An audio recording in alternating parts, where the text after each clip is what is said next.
তো এখন রাত 9টা বাজে। আমার ব্লগটা আজ এখন থেকে স্টার্ট করছি।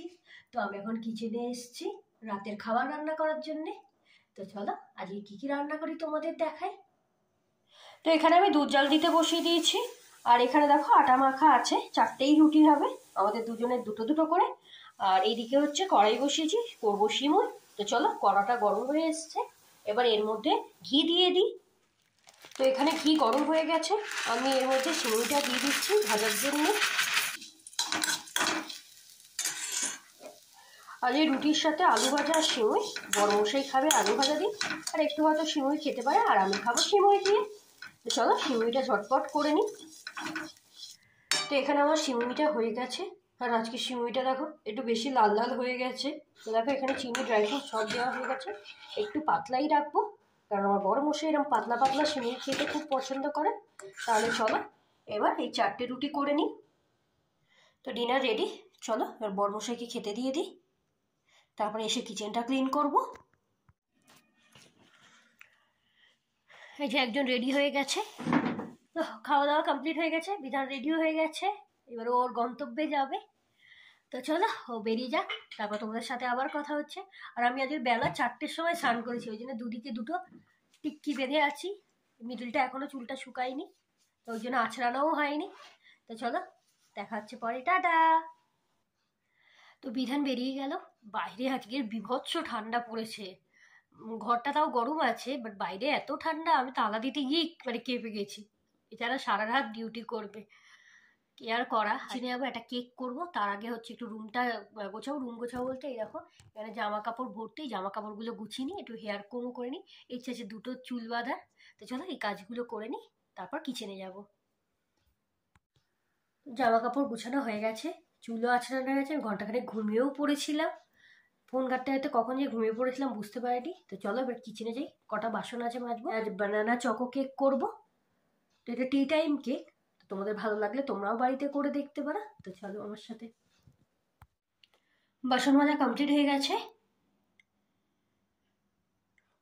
তবে দেখলাম আজকে জলটা অতটা ঠান্ডা নেই, মানে আমার যে হারে ঠান্ডা লাগে জলে, তো আজকে দেখলাম জলটা একদমই ঠান্ডা নেই। তো দিব্যি বাসনগুলো মাজা হয়ে গেছে।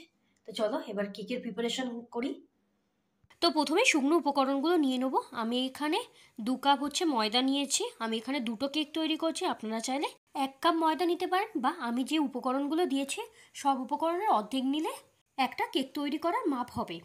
এর সাথে নিয়েছি 4 টিস্পুন কোকো পাউডার,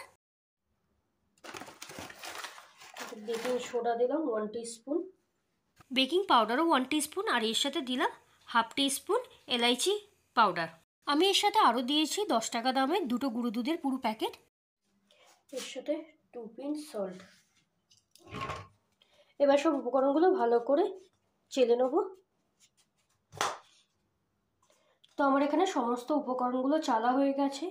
এই চেলে নেওয়ার প্রসেসটা করতে হবে, এতে কেকটা খুব সুন্দর ফ্লাপি হয় আর জালি জালি হয়। আমি এখানে 4টে ছোটো কাঁঠালি কলা নিয়েছি, যে কোনো কলা নিলে হবে। আর এতে 1/2 কাপ চিনি দিয়ে দিচ্ছি।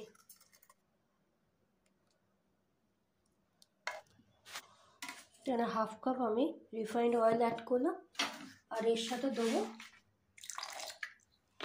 1 টিস্পুন ভ্যানিলা এসেন্স। এবার সমস্ত জিনিস ব্লেন্ড করে নেব। ব্লেন্ড করা হয়ে গেলে আগে থেকে চেলে রাখা ময়দার উপকরণগুলো অল্প অল্প করে দেবো। আমি এখানে 2বারে ব্যবহার করেছি।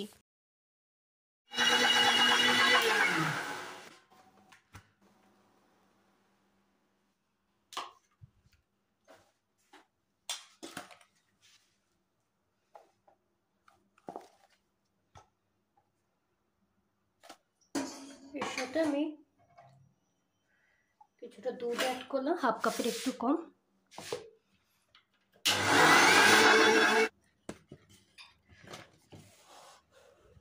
তো আমার এখানে কেকের ব্যাটারটা হয়ে গেছে, ঠিক এরকম গাঢ় করতে হবে, ঠিক পেস্ট করতে হবে। তো চলো এবার এটা মোল্ডের মধ্যে ঢেলে নিই।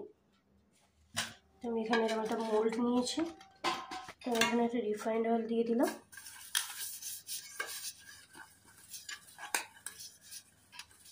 কেকের ব্যাটারটি কেক টিনের মধ্যে 60 to 70% ভরে নেব, কারণ পুরো একদম ভর্তি করে দেওয়া যাবে না।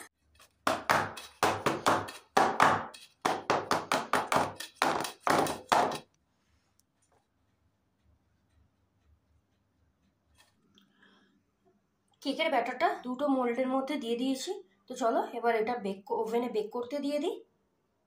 আমি এখানে কেকগুলো 170 ডিগ্রিতে 40 মিনিটসের জন্য বেক করতে দিয়েছি। কেকগুলো আমার এখানে রেডি হয়ে গেছে। একটি টুথপিকের সাহায্যে চেক করে নিচ্ছি ভেতরে কাঁচা আছে কি না। তো এই দেখো কেকগুলোর ফাইনাল লুক। তো এখন আর ডিমোল্ড করতে ইচ্ছা করছে না, থাক এরকম ঢাকা দিয়ে রেখে দিই। তাহলে ব্রেকফাস্টে পরোটা করব, সেটাও পুর ভরে রেডি করে রাখলাম, কারণ বিধান আসতে এখনও 2.5-3 ঘন্টা বাকি আছে। তো চলো আমি এখন ঘুমাতে যাই। তো সবাইকে গুড নাইট আমার তরফ থেকে।